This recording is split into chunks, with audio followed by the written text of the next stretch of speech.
Hello students, welcome to VN science. और आज की इस पर्टिकुलर वीडियो में हम डिस्कस करने वाले हैं chapter number 9 of your class 7 NCERT, that is life processes in animals. So let us see the explanation of this particular chapter. We are starting from the introductory paragraph itself. In grade 6 science, जो एक chapter था, that is living creatures exploring their characteristics, we studied processes essential for survival of living beings. So you must have already learned that chapter in your previous grade, that how what are the processes are essential for living beings. So let's recall that for quickly here. Nutrition, respiration, excretion, and reproduction. Every living being that is present on earth, which lives, okay, that is alive, not dead. So that living being does all these processes, and it is essential for the survival of that being. So together these are called life processes. In this chapter we will study nutrition and respiration in detail. So what we are going to study, two topics here in this particular chapter, that is nutrition and respiration. Animals eat different types of food depending upon needs and body structure. So different animals different type के food consume करते हैं, depend कि उनकी need क्या है and body structure कैसा है. Obviously every animal is like different. Examples, bees and sunbirds suck nectar from flowers. Okay, infants of humans and many animals feed करते हैं mother's milk पे. Snakes like python swallow करता है whole animals को, they prey upon. And aquatic animals like filter they filter tiny food particles from water and feed on them. Animals, including humans, get energy from food to perform life processes. So जो human food consume करता है उसके through ही उसे energy मिलती है. और food में तीन कंपोनेंट्स मेनली होते हैं, complex components, which are they carbohydrate, protein and fats. These complex substances cannot be directly used by the body. So let's say if we eat some food, okay, it has all three components in that meal. We contain carbohydrate, protein and fat. But हमारी body ये complex substances को directly absorb नहीं कर सकती. So what is happening here in the body, that these complex substances are broken down. They are broken down by some enzymes, by some chemicals inside the body that body itself produce. So they are broken down into simple substances, and those simple substances are absorbed by the body. Okay, we are able to absorb that. So this breakdown process happens through digestion. So digestion is a process that breaks down complex substances to simple substances, and body absorb the simple substances. So the breaking down of complex food into simpler forms happens in the alimentary canal. So where uh, basically it happens in the alimentary canal. Alimentary canal एक long tube है that starts from the mouth and ends at the anus. Okay, you can see in the diagram it starts from the mouth. Then we have esophagus, we have stomach, we have intestine, small and large. Then it end up at anus. So as food pass through this canal, different parts release digestive juices. Okay, so in different body parts of this alimentary canal, they release digestive juices. What are digestive juices? It contains enzymes. Okay, these juices help break down foods into simpler and usable forms. So as I told you that complex substances को break down करना है simple substances में, our body do that. How our body do? These digestive juices have enzymes जो break down करते हैं complex substances को. Okay. So the simpler substances are then absorbed by the alimentary canal and are transported to the different part of the body for the various functions. So once our body break down these complex into simple forms, and these simple forms are transported via blood. Okay, we have blood vessels, so these simpler forms of substances are transported via blood to every part of the body, every cell of the body. Okay, so the it contains basically mouth, stomach, intestine. We'll see that. Complex food components are broken down into simple forms through the process of digestion, as I told you. These simpler forms, like let us see examples. What are the examples of these simple forms? Glucose है, amino acids हैं, fatty acids हैं and glycerol. ये कुछ example हैं simple forms के। Body इसे absorb कर सकती है। So these are basically absorb by the body, और इसका यूज करते हैं एनर्जी जनरेशन के लिए, ग्रोथ पर्पस के लिए, क्योंकि हम ह्यूमंस को ऑब्वियसली ग्रो करना है। You have to grow. Okay, and if you have a injury on any part of your body, उसे रिपेयर करना है, so we need energy. Okay, and other life processes हमें परफॉर्म करने हैं। सो ये सब एनर्जी हमें फूड के थ्रू ही मिलती है। So this is a basically a diagram given in the NCERT figure 9.1 human digestive system. Let us quickly go through it.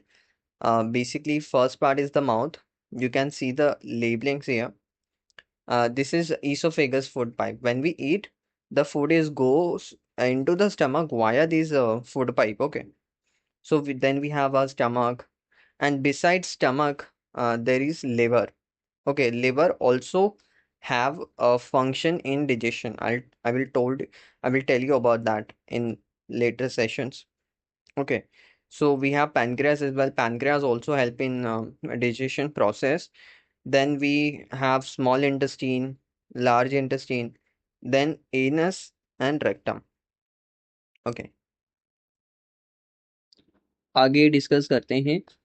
The process of digestion is not same in all animals. सारे animals में जो digestion process है ये same नहीं है। Okay, हर एक animals में ये अलग होता है। बेसिकली कुछ जैसे एनिमल्स होते हैं हर्बीवोरस एनिमल्स। हर्बीवोर एक एनिमल होता है जो प्लांट पर ईट करता है। They consume plant, grasses and all. तो उसमें लॉन्ग इंटेस्टाइन होती है, लाइक डिफरेंट बॉडी स्ट्रक्चर है। ओके, तो डिजेशन डिफरेंटली होगा। कार्निवोर्स में और ओमनिवोर्स में भी डिफरेंट होता है। So it varies depending upon the what type of food an animal is. Okay, तो हर्बीवोर है जो ग्रासेस प्लांट को ईट कर रहा है, कार्निवोर मीट ईट करते हैं, और ओमनिवोर्स जिसमें ह्यूमंस इंक्लूड होते हैं, they eat both. We eat plant food also like vegetables and also the meat. So it depends कि एक एनिमल कौन से टाइप का फूड कंज्यूम कर रहा है, एंड डिजेशन प्रोसेस उस पर ऑब्वियसली डिपेंड करेगा। To learn this better we first study digestion in humans. So let us see how digestion happens in human first. The process, the journey of food begins in the mouth cavity. So we have mouth. In the mouth cavity, the journey of food begins. Teeth break food into simple, smaller pieces by crushing and chewing. So when you eat food, you chew, okay, and with the help of teeth, you crush the food particles, okay, into smaller pieces. So this is called mechanical digestion. You are working on that. Okay. You are consuming energy. You are working on that, on chewing and crushing with help of teeth. So this first step is called mechanical digestion, breaking food into fine pieces. While thinking about food or eating food, the mouth waters, which is due to saliva. So when you think your favorite food, your mouth is full of water. How does it happen?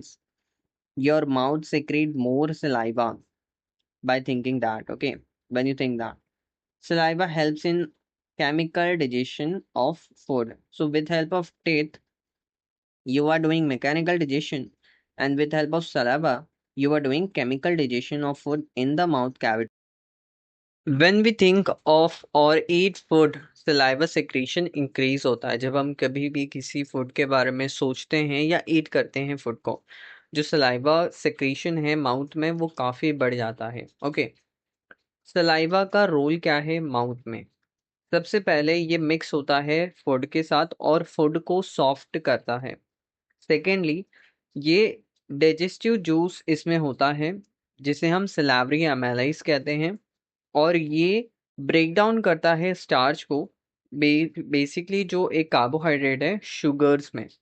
तो जो starch हम consume करते हैं वो एक बड़ा molecule है, उससे छोटे छोटे मॉलिक्यूल्स में तोड़ा जाता है, that is called basically sugars को। शुगर्स के फॉर्म में, सिंपल फॉर्म में उसे तोड़ा जाता है। तो एग्जाम्पल एक्सपेरिमेंट यहाँ पर हम परफॉर्म करते हैं कि हमें बेसिकली चपाती च्यू करना है, या फिर बॉइल्ड राइस को 30 to 60 सेकेंड्स के लिए। सबसे पहले वो नॉर्मल टेस्ट करेगा, बट आफ्टर सम टाइम्स वो स्वीट टेस्ट करने लगता है। और इसका रीज़न ये है क्योंकि जो स्टार्च होता है चपाती या राइस में, वो ब्रोकन हो जाता है, उससे तोड़ दिया जाता है स्टार्च को, और शुगर्स बन जाते हैं। सलाइवा उसे तोड़ देता है, ब्रेक कर देता है। और जो शुगर होता है वो of course it is sweet in taste. तो कंक्लूजन ये है कि जो सलाइवा है वो केमिकल डाइजेशन में हेल्प करता है स्टार्ची फूड्स की, और वो ब्रेक डाउन करता है सिंपलर फॉर्म्स में। ओके। तो the healthy mouth needs proper oral hygiene. तो किसी भी हेल्दी माउथ के लिए हमें प्रॉपर ओरल हाइजीन की ज़रूरत है। और हमें क्या गुड प्रैक्टिसेस इंक्लूड करने चाहिए, जैसे कि 2 times a day we should brush, और टंग की क्लीनिंग करना ज़रूरी है, एंड rinse करना है माउथ को with water after every meal. Okay. तो दीज हैबिट्स प्रिवेंट करते हैं tooth decay and bad breath को। So in earlier times oral health कैसे मेंटेन किया जाता था एल्डर्स के द्वारा? नीम या बाबुल की ट्विक्स यूज करते थे, सॉल्ट वाटर से रिंस करते थे। Okay. And so these were the few, और नेचुरल पाउडर्स अप्लाई करते थे लाइक चारकोल, सॉल्ट या ash for teeth cleaning. So these were some methods used by elder ones. Activity perform करते हैं, that is investigating the effect of saliva on starch. तो starch पर saliva का क्या effect होता है उसे समझने की कोशिश करते हैं। क्या स्टेप्स में हम एक्टिविटी परफॉर्म करेंगे? दो टेस्ट ट्यूब हमें लेने हैं जिसको हम लेबल करेंगे A and B, and put 1 teaspoon boiled rice in test tube ए।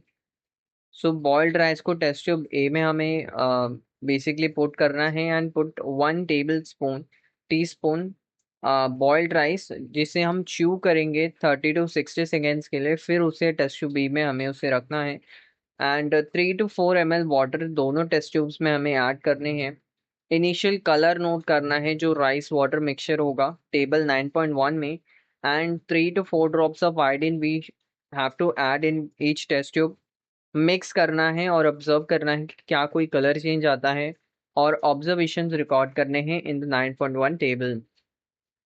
तो टेस्ट ट्यूब ए में 1 टीस्पून बॉइल्ड राइस है, and in test tube B 1 teaspoon जिस बॉइल्ड राइस जिसे हमने च्यू करके ऐड किया है उसमें। ओके। सो एक्सपेक्टेड ऑब्जर्वेशन ये है कि टेस्ट ट्यूब ए में प्लेन राइस है वो ब्लू ब्लैक आयोडीन के साथ देगा। तो ये इंडिकेट करता है कि उसमें प्रेजेंस है स्टार्च की। सो एज यू नो कि जब आयोडीन मिक्स होता है बेसिकली स्टार्च से, तो वो ब्लू ब्लैक सोल्यूशन हमें कलर वो प्रोवाइड करता है उसका मिक्सचर। और टेस्ट ट्यूब बी में जो च्यूड राइस है ये लाइट कलर देता है या फिर बहुत कम कलर हमें ये ब्लू ब्लैक सोल्यूशन देता है जब हम इसे आयोडीन इसमें ऐड करते हैं। तो सलाइवा पार्शली ब्रोक डाउन हो जाता है इनटू शुगर। तो जब स्टार्च ब्रोकन डाउन हो गया शुगर्स में, और ये कैसे हुआ? बेसिकली जब हमने च्यू किया तो सलाइवा ने उसे स्टार्च को ब्रेक डाउन कर दिया शुगर्स में। तो स्टार्च अभी बचा नहीं। तो जब स्टार्च यहाँ पे है नहीं तो वो ब्लू ब्लैक सोल्यूशन आयोडीन के साथ नहीं दे सकता, इसलिए काफी कम हल्का कलर या तो आएगा ही नहीं कलर, अगर सब कुछ स्टार्च ब्रोकन डाउन कर दिया गया है। तो ये हमें शो करता है कि जो सलाइवा है वो ब्रेक करता है बेसिकली स्टार्च को शुगर में, और रिड्यूस करता है आयोडीन स्टार्च रिएक्शन को। Observation. So these were the observation in test tube A turns blue black with iodine showing presence of starch, and test tube B जो chewed rice है इसमें कोई कलर चेंज नहीं आता, या फिर आता है कोई कलर चेंज तो लाइट ब्लू कलर होगा। और इसका मतलब कि स्टार्च या तो पूरा ब्रेकडाउन, बेसिकली इधर कंप्लीटली ब्रेकडाउन हो गया है या फिर पार्शियली ब्रेकडाउन हुआ है थोड़ा। ओके, सो एक्सप्लेनेशन ये है कि इन टेस्ट ट्यूब में ब्लू ब्लैक सोल्यूशन अपेयर होता है क्योंकि आयोडीन रिएक्ट करता है स्टार्च के साथ जो कि प्रेजेंट होता है राइस में, बट टेस्ट ट्यूब बी में सलाइवा ने उसे ब्रेक डाउन कर दिया। मैंने अभी एक्सप्लेन किया इस चीज को। So blue black solution absent है या फिर लाइटर है। So further exploration if you want to do, test tube B को अगर अभी भी वो ब्लू ब्लैक सोल्यूशन शो कर रहा है, इसका मतलब ये है कि सलाइवा ने प्रॉपरली मिक्स नहीं हुआ है फूड के साथ, तो चूइंग टाइम काफी शॉर्ट था। ओके, 30 to 60 सेकेंड्स ही चू किया था। So if you want to further explore, okay explore further, so increase the chewing time to allow more starch breakdown. And secondly, ensure करना है proper mixing of saliva with the rice before transferring in the test tube. So try repeating this activity with a longer chewing duration to confirm the results. Okay. So saliva in the mouth break down starch into sugars. That is completely we know about it, and we have understood how it happens कि starch broke down हो जाता है sugars में mouth में, और इसे कौन करता है saliva. Okay. So the process of breaking down complex food into the simpler substances is called digestion. तो इसी चीज को हम कह रहे हैं कि digestion इसे किया जा रहा है। और माउथ में ये फूड पार्शियली डिजेस्ट होता है, अभी भी कंप्लीट डिजेशन नहीं हुई है, सो माउथ में थोड़ी डिजेशन हुई, and after swallowing it this partially digested food travels further through the alimentary canal for the complete digestion. तो ये एलिमेंट्री कैनाल में बेसिकली जाएगा फूड फर्दर, एंड आगे इसकी डिजेशन होगी। So let us see how it happens. After chewing, saliva moistens food, making it soft. So you know saliva food को soft बनाता है and easy to swallow. उसे easily swallow किया जा सकता है. So the tongue mixes food with the saliva and pushes it into the food pipe, esophagus. So after mouth, the pipe, there is a pipe called esophagus, और जिसे common terms में भी say कि ये food pipe है. Okay. तो टंग basically mix करता है फूड को और सलाइवा के साथ और उसे पुश करता है, okay, into the food pipe. तो let us learn about food pipe, how it is and what it is. So oesophagus एक लॉन्ग फ्लेक्सिबल ट्यूब है जो कनेक्ट करता है माउथ को स्टमक के साथ। सो जैसे फूड मूव्स करता है down the oesophagus due to wave like movements of the walls called peristalsis. तो ईसोफेगस की जो वॉल है उसमें मूवमेंट होती है जिसे हम पेरिस्टाल्सिस कहते हैं। ये पेरिस्टाल्सिक मूवमेंट जो है ये through out the alimentary canal होती है, और ये फूड को आगे पुश करने में हेल्प करता है, बेसिकली स्टमक तक इसे फूड को पहुंचाना है। Okay, so how it happens कि this is pictorial representation movement of food into the food pipe. So एक साइड पे कंट्रैक्शन हो रहा है जिससे वो फूड नीचे पुश डाउन होगा, और there is a side of relaxation. तो ये alternatively it happens contraction relaxation of the muscles in the wall of the basically oesophagus. So that's how it happens, and contraction relaxation की वजह से food is pass down, and this moment contraction and relaxation of the walls of the esophagus is called peristaltic movement, peristalsis. Okay, see, things are very simple, there is no need of complication here. I'll explain to you. In stomach the walls contract and relax. So walls में जो stomach है उसमें भी walls हैं जो contract relax करते हैं, but यहाँ पे फूड को चर्न करना है, मिक्स करना है फूड को with the acid. Okay, so you know we have acid in the stomach, don't get surprised by this point.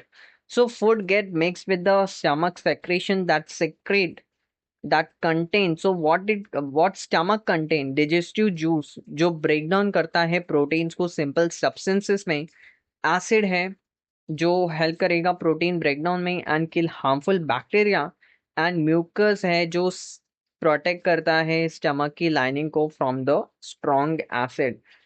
So in stomach, food becomes partially digested and changes into a semi-liquid mass called chyme. So food की यहाँ पे digestion होगी and it is called semi-liquid mass, or we in short called as chyme. So that is ready for the next stage of digestion. And if we see the diagram of stomach, this is the stomach wall, and digestive juice, acid, and mucus are present in the stomach. Okay, so some important points here, apart from this. The discovery of stomach was made by chance. By chance, एक discovery is stomach in 1822. एक man है जिसे हम कहेंगे basically Alex Martin, को accidentally shot किया था stomach में एंड उसे ट्रीट किया था डॉक्टर विलियम ने, और जो वाउंड था वो लेफ्ट परमानेंट हो गया, एक small hole on his stomach. So okay, you can see the diagram as well, how it was in the stomach. So this opening gave doctor a way to directly observe the digestion in the stomach. So basically वो observe कर सकते थे how digestion is happening in the stomach through this small hole. Okay, it was a permanent hole. Okay, so he carried out experiments on how different foods were digested. He also studied how emotions affect digestion. So emotion also affect digestions. Okay, he studied that, leading to major discoveries about stomach functions. So it was an accidental but a most important discovery of science. So after leaving the stomach, partially digested food enters the small intestine. Even though it is called small, but the small intestine is about 6 meter long. So making it the longest part of the alimentary canal. So which is the longest part of alimentary canal? Small intestine. So why it's called small? Okay, so don't go for the name. It is small, but it is 6 meter long. So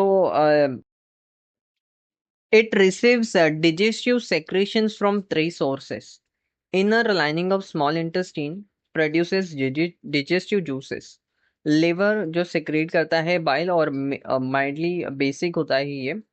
bile neutralise करता है जो acid stomach से आ रहा है और broke down करता है fat को टाइनी ड्रॉपलेट्स में, जिससे उसका डिजेशन इजियर हो जाता है. सो फैट डिजेशन इजी करने के लिए बाइल एक इंपॉर्टेंट रोल प्ले करता है, and that is called emulsification.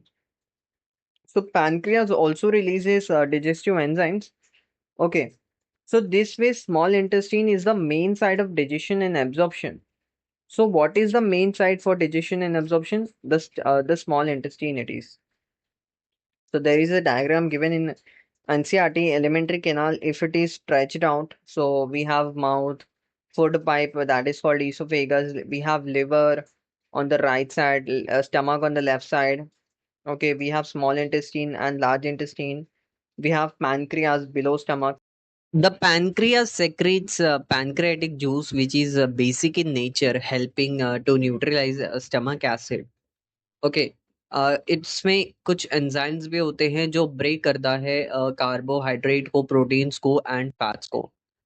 Small intestine की जो वॉल है वो सेक्रेट करता है डाइजेस्टिव जूस जो फर्दर ब्रेक करता है फैट्स को सिंपलर फैटी एसिड्स में और ग्लिसरॉल में, प्रोटीन्स को ब्रेक करता है अमीनो एसिड्स में, और कार्बोहाइड्रेट्स को ब्रेक करता है सिंपल शुगर्स में जैसे कि ग्लूकोज. और इन्हीं न्यूट्रिएंट्स का एब्जॉर्प्शन किया जाता है वॉल्स ऑफ स्मॉल इंटेस्टाइन के द्वारा. सो जो स्मॉल इंटेस्टाइन है उसकी जो इनर लाइनिंग है उसमें thousands of finger like structure है, प्रोजेक्शंस निकले हुए हैं ऐसे, जिसे हम विलाई कहते हैं. You can see in the diagram here. Villi के पास सरफेस एरिया काफी ज्यादा होता है ताकि वो एब्जॉर्ब कर पाए अपने अंदर, एंड उसके बाद वो फिर ब्लड वेसल्स में, ब्लड्स में न्यूट्रिएंट्स जाते हैं एंड उस ब्लड से ट्रांसफर होके to all the cells of the body वो ट्रैवल करता है. The blood carries these nutrients to all parts of the body here. इन न्यूट्रिएंट्स का रोल क्या है? एनर्जी प्रोवाइड करना, सपोर्ट करना ग्रोथ एंड रिपेयर, और हेल्प करना बॉडी फंक्शंस को ताकि प्रॉपरली हो पाए. So inner lining of small intestine कुछ ऐसा दिखता है. You can see the villi looks like this here. एक डिजीज है कॉल्ड द सीलियाक डिजीज. एक कंडीशन है जहां पर बॉडी रिएक्ट करता है ग्लूटेन के कांटेक्ट में आने से. ग्लूटेन बेसिकली एक प्रोटीन है जो व्हीट, बार्ली और राई में होता है. ये रिएक्शन डैमेज करता है inner lining of small intestine को और रिड्यूस करता है न्यूट्रिएंट की अब्जॉर्प्शन को. As a result intestine functionally proper नहीं काम कर पाता ऐसे कंडीशंस में।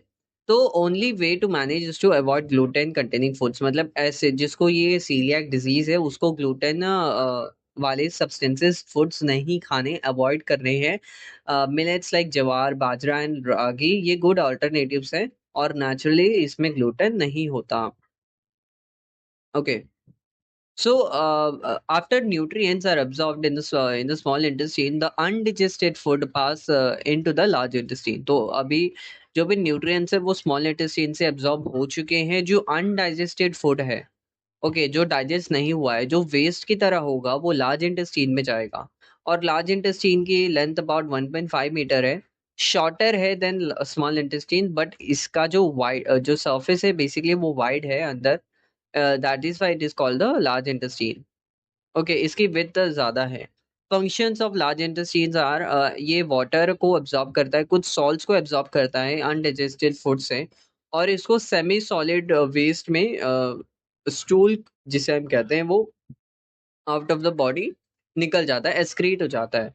Okay, so the stool is stored in the rectum और until the body expels it. Egestion, the process of eliminating stool through anus. So egestion एक process है जिससे स्टूल को एनस के थ्रू बाहर बॉडी से हम रिमूव कर रहे हैं। Eating fiber-rich foods like fruits, vegetables, whole grains helps the large intestine to work properly and makes stool easier to pass. Thus, the digestive system ensures nutrient absorption and removal of waste and keeping the body healthy.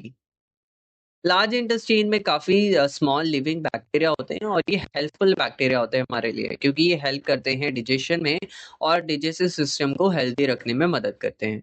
ये break down करते हैं अनडिजेस्टेड food को, specially fibre को, और produce करते हैं essential nutrients. अगर हम फाइबर रिच फूड्स खाएंगे और फर्मेंटेड फूड्स खाएंगे तो ये डाइजेस्टिव सिस्टम को स्ट्रांग रखता है।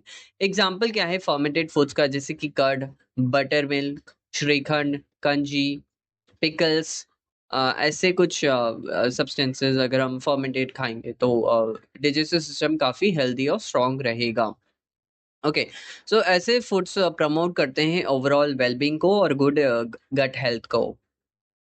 The role of digestion in good health has been known since ancient times. The Chakara Samhita Ayurvedic text है ये। इसकी हाइलाइट्स ये है कि इजीली बेसिकली जो हम इजीली डाइजेस्टेबल फूड्स खाते हैं, eating easily digestible foods, okay, using spices like ginger, black pepper and cumin to improve digestion. तो ऐसे फूड्स अगर हम खाएंगे जैसे कि जिंजर वगैरह अगर हम फूड में ऐड करेंगे तो डाइजेशन इम्प्रूव होगा basically. Modern nutrition science also advice करता है कि प्रॉपर टाइमिंग्स पे हमें मील्स इनटेक करना चाहिए, प्रैक्टिस करना चाहिए माइंडफुल ईटिंग, अटेंशन अटेंटिवली हमें ईट करना है, हरी में नहीं खाना। ओके, सो अवॉइड करना है ओवर ईटिंग, और both traditional and wisdom basically modern science दोनों एग्री करते हैं दैट गुड डिजेशन होगी तो गुड हेल्थ होगा। Okay, so I have seen cows. This boy is asking. I have seen cows keeping chewing the food even when they are not actually grazing or eating anything. Why? तो constantly जो काव है वो food को chew करते रहते हैं, even तो वो कोई नया फूड इनटेक नहीं कर रहे, they are basically chewing the same again and again for a long time here. So cows chew करते हैं even where they are not eating because they are chewing curd, एक पार्टली डिजेस्टेड फूड है जो bring back up for the better digestion. Basically, this helps them to get more nutrients from the food, and this process is called rumination. So what happens is कि जो भी food होगा वो basically first initial chewing होगा, then cow उसे swallow करेगा, okay, cow swallow it, okay, then it goes into the stomach, then it again come to the mouth and chewing again. So grass eating animals like cows, buffalo swallow grass after partially chewing it. Then in the stomach food undergoes partial digestion, and this partially digested food is again brought back again, ये mouth में आएगा stomach से ताकि further chewing हो, and इस process को हम कहते हैं रूमिनेशन। एनिमल्स जो रोमिनेट करते हैं इसलिए हम कहते हैं कि ये रूमिनेंस हैं। Okay, a cow spend nearly 8 hours chewing food thoroughly. तो 8 hours a cows put करता है to eat, to chew basically food. After re-chewing, the food passes down to the alimentary canal for complete digestion. Okay. So animals have different structures and functions in the alimentary canal to adapt the specific food and digestive styles. अब different type के animals और different type के food obviously consume करेंगे. जैसे कोई cow है, वो basically cow will eat the plant food. Okay, it is herbivore. कोई लायन टाइगर है वो ऑब्वियसली मीट ईट करेगा, और जो ह्यूमन है ये सारे टाइप के मील्स हम कंज्यूम करते हैं. सो डिफरेंट डिजेस्टिव स्ट्रक्चर्स होंगे. Okay. Once digestion is complete, the nutrients are absorbed and transported to the different parts of the body here. अब न्यूट्रिएंट्स के क्या क्या रोल्स है बॉडी में? Some nutrients are use for body building and repair work के लिए. Other specially like glucose sugar, ये broken down होगा टू रिलीज एनर्जी. और this process, the process of converting absorb nutrients into usable energy is called respiration. So that what happens in respiration. जो भी glucose है उसे broken down किया जाएगा to release energy, and उस energy का use किया जाएगा to work. Okay, to work on the body. So next we will discuss how the respiration takes place in animals. Respiration is not same in all animals. To understand it, we first study in humans. Breathing is the inhaling and exhaling of air, while respiration is the use of oxygen in cells to release energy. तो जो हम inhale करते हैं air को with the help of nose, और हम exhale करते हैं, सांस लेते हैं छोड़ते हैं, ये ब्रीथिंग है. और रेस्पिरेशन एक अलग प्रोसेस है जो सेल्स के अंदर होता है. जो हम एयर इनहेल करते हैं उसमें ऑक्सीजन होता है, और वो ऑक्सीजन जाता है सेल्स के पास, एंड सेल उस ऑक्सीजन का यूज करते हैं ऑक्सीडेशन करने के लिए. एक प्रोसेस होता है जिससे फूड से एनर्जी रिलीज करते हैं. जो सिंपल सब्सटेंसेस, जो फूड बन गया है, उसको हम, उसकी हेल्प से बेसिकली हम एनर्जी रिलीज करते हैं, और उसमें ऑक्सीजन की जरूरत पड़ती है. सो let us study breathing versus respiration. Breathing मतलब एक मैकेनिकल प्रोसेस है जिसमें एयर को इनहेल कर रहे हैं, और इनहेल में हम क्या करते हैं, ऑक्सीजन रिच एयर, मतलब एक ऐसी हवा जिसमें ऑक्सीजन ज़्यादा है, वो हम इनहेल करते हैं. और एक्सहेल क्या करते हैं, कार्बन डाइऑक्साइड एक्सहेल किया जाता है. रेस्पिरे रेस्पिरेशन सेलुलर प्रोसेस है, सेल के अंदर होने वाला प्रोसेस है जिसमें ऑक्सीजन मदद करता है एनर्जी रिलीज करने में फूड से. और कार्बन डाइऑक्साइड एक वेस्ट वहां पे प्रोड्यूस होता है, और उसी कार्बन डाइऑक्साइड को हम रिलीज करते हैं बाहर, एक्सहेल करते हैं.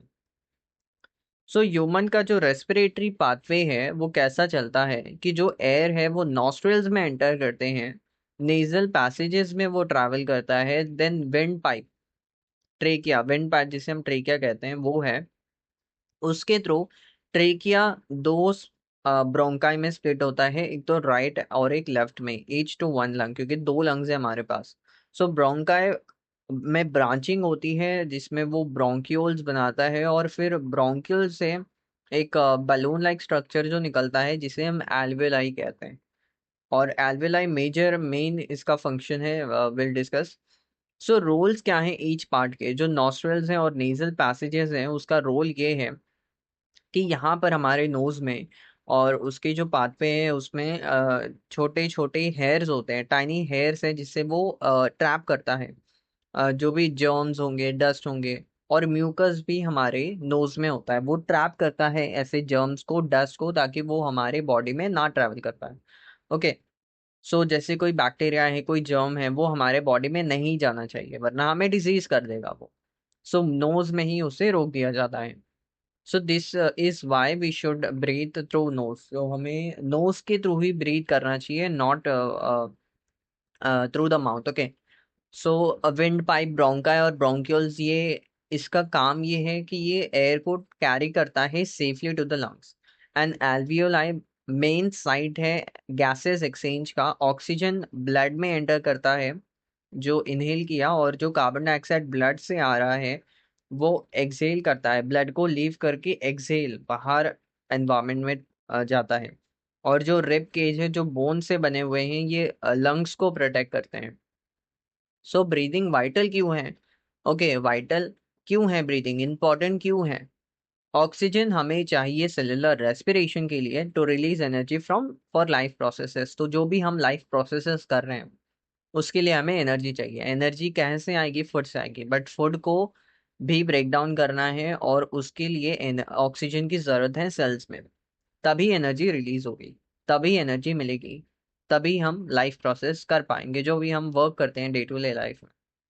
ओके, सो विदाउट ऑक्सीजन, अगर ऑक्सीजन नहीं है सेल्स एनर्जी नहीं बना पाएंगे। सो सर्वाइवल सिर्फ कुछ मिनट्स के लिए होगा सेल्स का।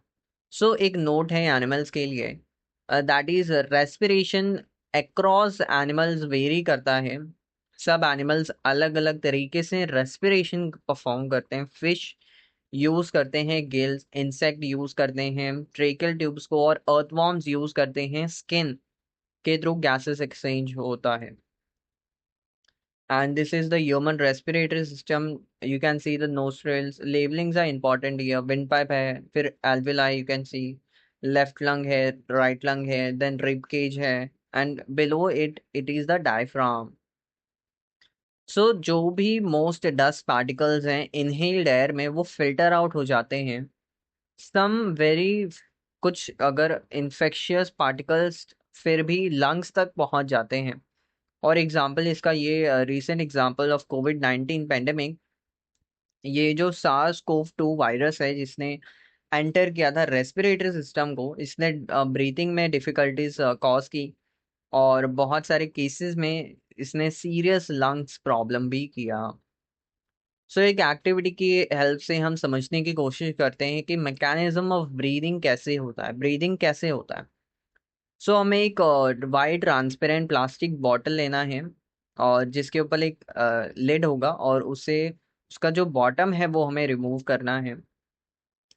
लिड में हमें एक होल क्रिएट करना है, जो ऊपर जो लिड है उसमें एक होल क्रिएट करना है। एक वाई शेप का हॉलो ट्यूब लेना है, you can see in the figure, ऐसे वाई शेप का हॉलो ट्यूब। दो दो डिफ्लेटेड बलून्स को, जो फुगे हुए नहीं है बलून्स, दो ऐसे हमें एंड ऑफ ईच ट्यूब हमें रखना है। यू कैन सी यहाँ पर दो बलून्स रखे हुए।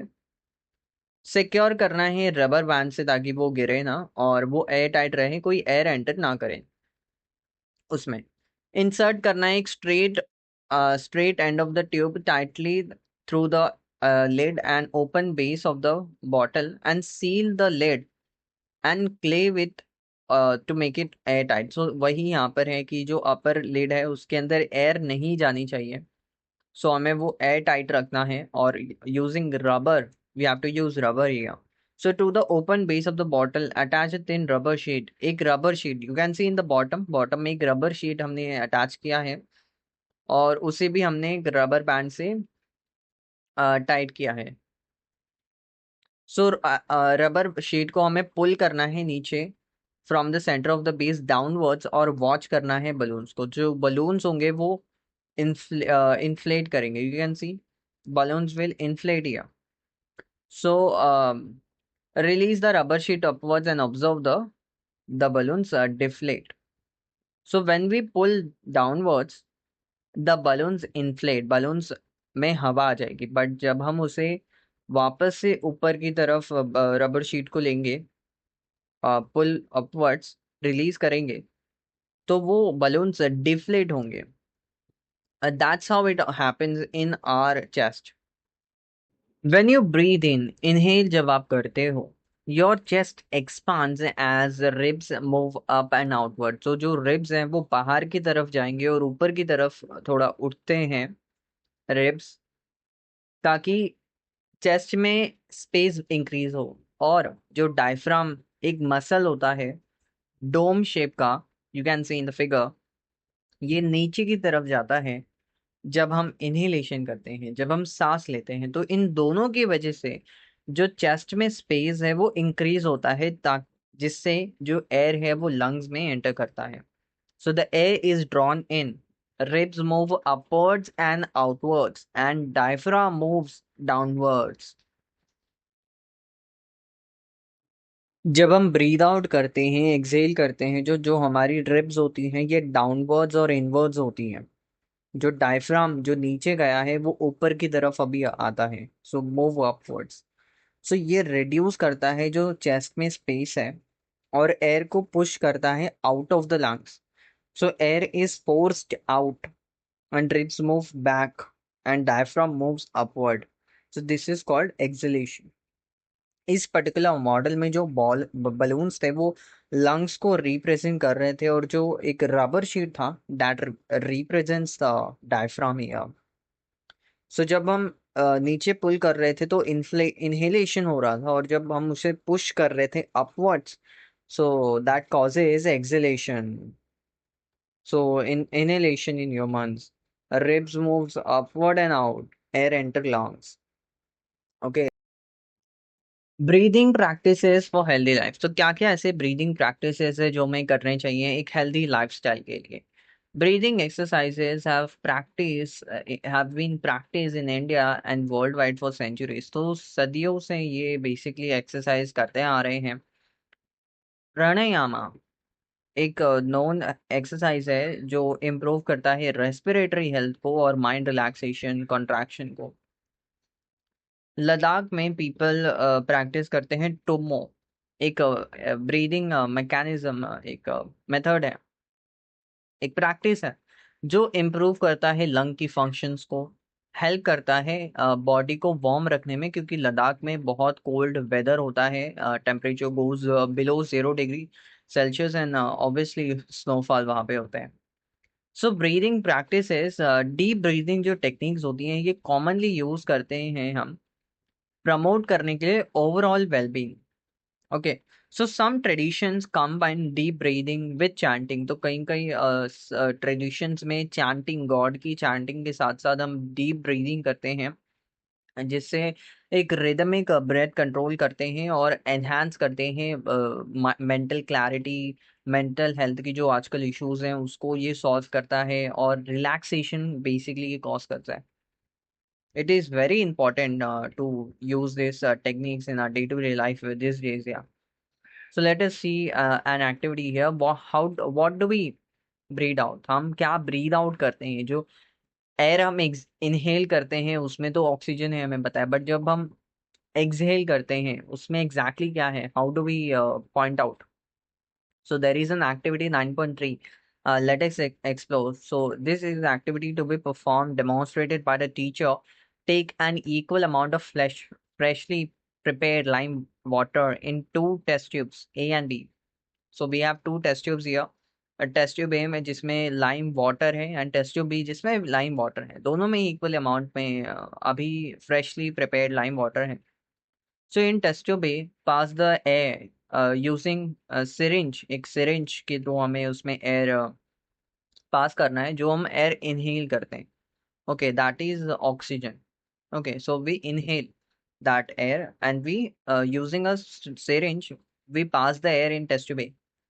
एंड टेस्ट ट्यूब बी में हमें एयर को ब्लो करना है उसमें एक स्ट्रॉ में, जो एयर हम एक्सहेल करते हैं वो हम एयर ब्लो करेंगे उसमें। चेंजेस ऑब्जर्व करने हैं, what are the changes?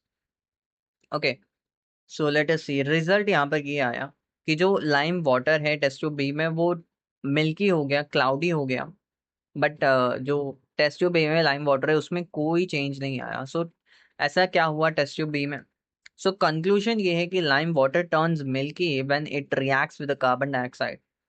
Exhaled air में कार्बन डाइऑक्साइड ज्यादा था जो हम एयर इनहेल करते हैं। ओके, सो जो एक्सेल एयर होता है जो हमने ब्लो किया उसमें कार्बन डाइऑक्साइड काफ़ी ज़्यादा था, और जब कार्बन डाइऑक्साइड रिएक्ट करता है लाइम वाटर के साथ वो मिल्की हो जाता है, क्लाउडी जैसा उसका ऑब्जर्वेशन हमें नज़र आता है। So that is how explains. So breathing brings fresh air to the lungs. जब हम ब्रीथ करते हैं फ्रेश एयर हमें मिलता है लंग्स को। जो एयर फिल होता है टाइनी सैक में, that is called alveoli, you can see in the figure. So alveoli के थिन वॉल्स होते हैं और उसके आसपास ब्लड कैपिलरीज हैं जिसमें ब्लड फ्लो कर रहा है। सो जो ब्लड फ्लो कर रहा है कैपिलरीज में वो कार्बन डाइऑक्साइड लेकर आ रहा है बॉडी से, जो वेस्ट प्रोड्यूस हुआ है सेल्स में, एल्वेलाई पर लेके आ रहा है ताकि वो आउट ऑफ द लंग्स यहाँ पर हम एक्सेल कर पाए। सो कार्बन डाइऑक्साइड ब्लड से एल्वेलाई में आता है और रिलीज आउट होता है। ओके, और जो ऑक्सीजन हमने इनहेल किया है वो एल्वेलाई से ब्लड में जाएगा, and with the help of blood वो oxygen all parts of the body यानी कि ऑल सेल्स तक ये प्रोवाइड किया जाएगा। सो गैसेस एक्सचेंज होता है एल्वेलाई के through. So breathing brings fresh air. Okay, so it is very important. Like the alveoli have many important function here. So let us see. Food gives us energy not only because of what we eat, but also because of the oxygen we breathe. When we eat, food is broken down into simple substance. तो अब तक हमें इतना obviously पता है कि जो हम फूड इनटेक करते हैं उससे सबसे पहले सिंपल सब्सटेंसेस में ब्रोकन डाउन किया जाता है by the process of digestion. So simple substances like glucose, sugar. Oxygen यहाँ पर क्या रोल प्ले करता है? ऑक्सीजन ब्रेक डाउन करने में मदद करता है ग्लूकोज को ताकि एनर्जी रिलीज हो। Let's say you eat rice और समथिंग, उसमें क्या है? स्टार्च है। स्टार्च को ब्रोकन डाउन किया डिजेशन की हेल्प से ग्लूकोज, बट ग्लूकोज को भी ब्रेक डाउन करना है ताकि एनर्जी रिलीज हो पाए। तो यहाँ पर अब ऑक्सीजन हेल्प करता है कि ग्लूकोज को भी, जो सिंपल सब्सटेंसेस है उसे को भी हमने क्या करना है? ब्रेक डाउन करना है, और उसके लिए ऑक्सीजन की जरूरत है। सो जब हम उसे ब्रेक डाउन करेंगे सिंपल सब्सटेंस को लाइक ग्लूकोज, एनर्जी रिलीज होगी, और इसी प्रोसेस को तो रेस्पिरेशन कह रहे हैं। Okay, so this is called as respiration. So word equation of respiration, glucose जो है सेल्स में और ऑक्सीजन जो हमने इनहेल किया, फिर हमने एनर्जी मिला, और carbon dioxide the waste material is formed here. So during breathing, we inhale air and from outside and exhale air with more carbon dioxide. So inhale हम करते हैं outside से और exhale करते हैं which has the carbon dioxide. Not all inhaled air oxygen is used up. Some oxygen is released back while exhaling. So जितने भी हम ऑक्सीजन इनहेल करते हैं सब यूज नहीं किया जाता। जब हम एक्सहेल करते हैं कार्बन डाइऑक्साइड के साथ साथ ऑक्सीजन भी एक्सहेल होता है स्मॉल अमाउंट में, कुछ जो अनयूज रहता है, बट मेजॉरिटी एक्सहेल्ड एयर में कार्बन डाइऑक्साइड ही होता है। So some animals can use larger fraction of oxygen during respiration. This gases exchange ensures that the oxygen reaches all part of the body to produce energy and remove waste. So breathing brings oxygen and removes carbon dioxide. Respiration uses oxygen to break down food and release energy. So दोनों के अलग अलग functions है। Breathing एक mechanical process है जिससे हम oxygen inhale कर रहे हैं और कार्बन डाइऑक्साइड रिलीज करेंगे। ऑक्सीजन चाहिए हमें रेस्पिरेशन के लिए। सो रेस्पिरेशन में ऑक्सीजन का यूज होगा तो सो दैट फूड को ब्रेक डाउन कर सके और एनर्जी रिलीज कर सके। सो एनर्जी यूज करेंगे helps us walk, run, play, even think. तो जो भी एक्टिविटी हम परफॉर्म करते हैं डे टू डे लाइफ में उसके लिए एनर्जी हमें चाहिए। So food brings energy and that food is broken down by oxygen, so we need oxygen here. Also breathing, breathing एक फिजिकल प्रोसेस है, रेस्पिरेशन एक केमिकल प्रोसेस है inside the body, inside the cell. So ये दोनों essential है for survival. अगर breathing नहीं है तो ऑक्सीजन नहीं आ पाएगा, अगर ऑक्सीजन नहीं होगा तो रेस्पिरेशन नहीं होगा, एनर्जी मिल ही नहीं पाएगा। So it is very important, both of these are important. So our body has special transport mechanism to transport nutrients, oxygen and other substances, and this system is called circulatory system. It consists of heart, blood vessel। एक system है हमारे body में जिसमें heart आता है, blood आता है और ब्लड वेसल्स हैं जो जिससे you know the blood vessel जिससे ब्लड ट्रैवल करता है हमारी बॉडी में। Okay, so this consist of circulatory system. Circulatory system का काम क्या है? जो भी हम ऑक्सीजन हम इनहेल करते हैं, सो सर्कुलेटरी सिस्टम का काम है कि वो सारे सेल्स तक पहुंचाना। जो भी हम फूड इनटेक करते हैं उसका डाइजेशन होके जो सिंपल फॉर्म बनता है, सर्कुलेटरी सिस्टम का काम ये है कि सारे सेल्स तक वो सिंपल फॉर्म में हमें वो पहुंचाना है। ओके, सो हार्ट पंप करता है blood, you know, through the blood vessels. Blood carry करता है न्यूट्रिएंट, ऑक्सीजन और जो इंपॉर्टेंट सब्सटेंसेस हमें चाहिए to all part of the body. Blood also carry करता है वेस्ट प्रोडक्ट। सो ब्लड में ही कार्बन डाइऑक्साइड ट्रैवल करके आता है एल्वेलाई पेयर लंग्स में, ताकि वो रिलीज आउट हो पाए। तो ब्लड का काफी इंपॉर्टेंट रोल है यहाँ पर, ब्लड सर्कुलेटरी सिस्टम का बेसिकली। और स्मोकिंग एक्सट्रीमली हार्मफुल है हेल्थ के लिए। ये डैमेज करता है लंग्स को और इंक्रीज करता है लंग कैंसर को। Okay, the risk of lung cancer. So other respiratory diseases हो सकते हैं due to smoking. So like totally one should not, absolutely you should not do the smoking here. Like, it is very dangerous. Okay, so it causes persistent coughing and frequent infections. So you can see healthy lungs कैसे हैं और एक smoker के lungs कैसे हैं. So like healthy ही रहने चाहिए. Okay, we need to be healthy, right?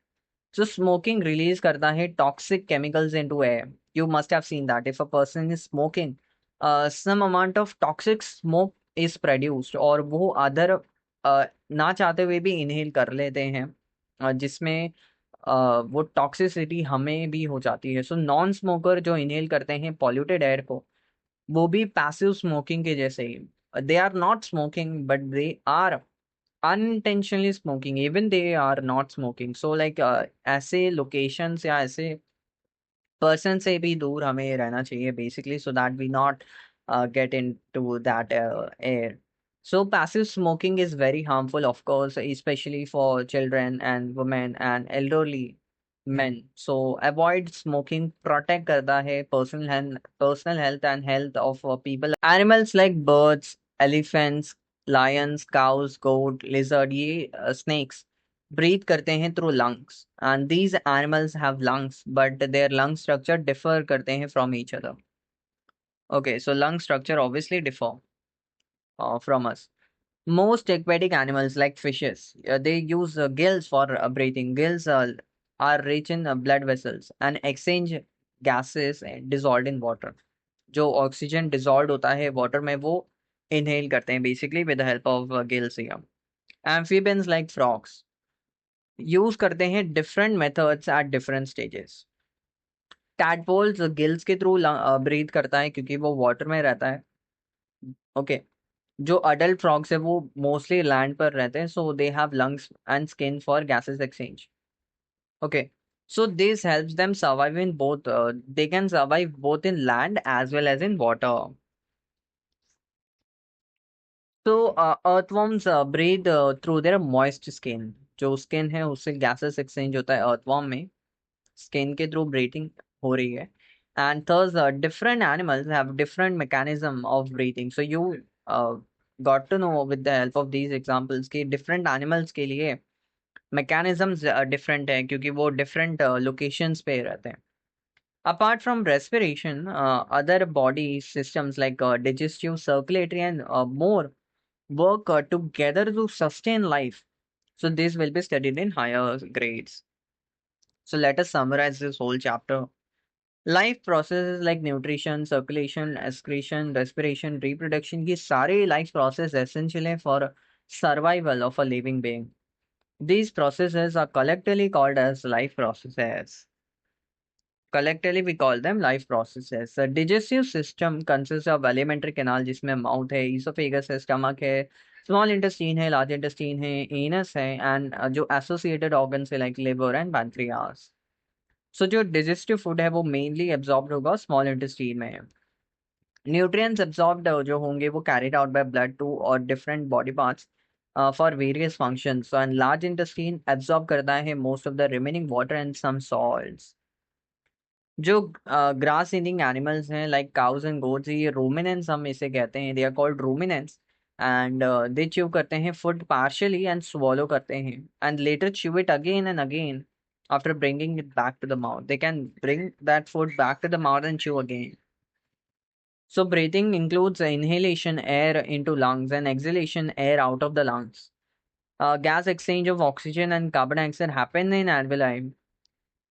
Respiration use करता है ऑक्सीजन को ताकि ब्रेक डाउन कर सके हम ग्लूकोज को.